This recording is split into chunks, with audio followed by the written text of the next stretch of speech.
Hello दोस्तों, स्वागत है आपका मेरे यूट्यूब चैनल पर। इस वीडियो में हम जानेंगे कि मुग़लों के टाइम में औरतों की हालत कैसी थी। बेगम समरू वह तवायफ जिस पर मुग़लों हो या गोरे सब फिदा थे।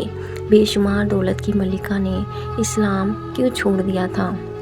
तवायफ भाड़े की सैनिक राजनयिक रानी बेगम समरू के कई रूप हैं।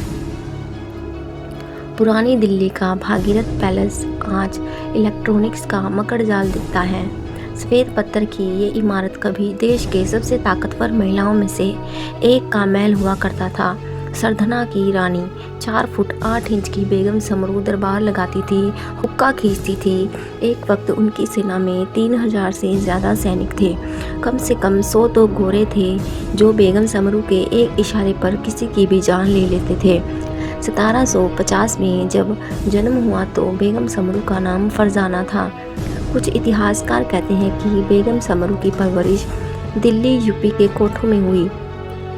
इन्हीं में से एक कोठे में 14 साल की फरजाना को देखकर पटना के कसाई वॉल्टर रेनहार्ट का दिल मचल गया। फरजाना उसकी हो गई हर तरह से। रेनहार्ट का पेशा फरजाना का पेशा बन गया था। जिगर वाली तो वो पहले से ही थी। Butcher of Patna. फरजाना जिस वक्त एक कोठे में पड़ी रो रही थी, भारत उथल पुथल से गुजर रहा था। अंग्रेजों का बड़े भूभाग पर नियंत्रण हो चुका था। मुगल साम्राज्य अपने पतन की ओर था। छोटे छोटे जागीरदार भी मुगलों के खिलाफ बगावत का झंडा बुलंद कर रहे थे। बगावत की लपटों को ठंडा करने के लिए मुगल शासकों ने यूरोप में मर्सनरी बुलाए। इन्हीं में एक था ऑस्ट्रिया का वॉल्टर रेनहार्ट। वह फ्रेंच आर्मी में था, फिर बंगाल भाग गया। यहाँ स्विस कॉर्प्स में शामिल हुआ, लेकिन 15 दिन में छोड़ दिया। कुछ दिन इधर उधर काटे, फिर मोटी कमाई के लालच में बंगाल के नवाब मीर कासिम से आ मिला। 1763 में रेनहार्ट ने अंग्रेज़ों में खौफ पैदा कर दिया। उसने पटना में 150 अंग्रेज़ मार दिए। तब से रेनहार्ट को बुचर ऑफ पटना कहा जाने लगा। बक्सर की लड़ाई के बाद रेनहार्ट बादशाह शाह आलम के वजीर मिर्ज़ा नजफ खान को सेना में शामिल हो गया। उसे मेरठ की सरधना जागीर इनाम में दी गई। रेनहार्ट को भारत में नाम मिला समरू। 45 साल के रेनहार्ट ने दिल्ली के कोठे में 14 साल की फरजाना को देखा और दिल हार गया। फरजाना की पर्सनैलिटी ने उसे मंत्र मुग्ध कर दिया। रेनहार्ट फरजाना को अपने साथ ले गया। तवायफों के बीच बचपन गुजारने वाली फरजाना अब हथियारों के बीच थी। अगले एक दशक में उसने रेनहार्ट से सब कुछ सीख लिया। रेनहार्ट के साथ से ही फरजाना को नया उपनाम मिला, समरू। रेनहार्ट शादीशुदा था। फरजाना उससे शादी तो करती तो कभी तख्त तक ना पहुंच पाती। एक तवायफ के रूप में उसे किसी से पर्दा करने की ज़रूरत नहीं थी। मुगल दरबार में फरजाना ने कोठे से सीखा एक हुनर दिखलाया। रेनहार्ट की तरह वे भी उस पर फिदा थे। मुगलों ने फरजाना को बेगम का खिताब दिया। अब उसे बाद अदब बेगम समरू पुकारा जाने लगा। 1778 में जब रेनहार्ट की मौत हुई तब फरजाना ने सरधना की गद्दी संभाल ली। 3000 से ज़्यादा सिपाहियों, यूरोपियन अफसरों और गन्नर्स की सेनापति थी। मजबूत सेना और दिल्ली से करीब होने का मतलब था कि कमज़ोर हो रहे मुग़ल जब हमले का शिकार होते बेगम समरू का रुख करते। बेगम साहिबा ने अपने सेनापति जॉर्ज थॉमस को कुछ टुकड़ियों की विदेश आक्रांताओं पर हमला करने के लिए हमेशा तैयार करने का हुक्म दे रखा था।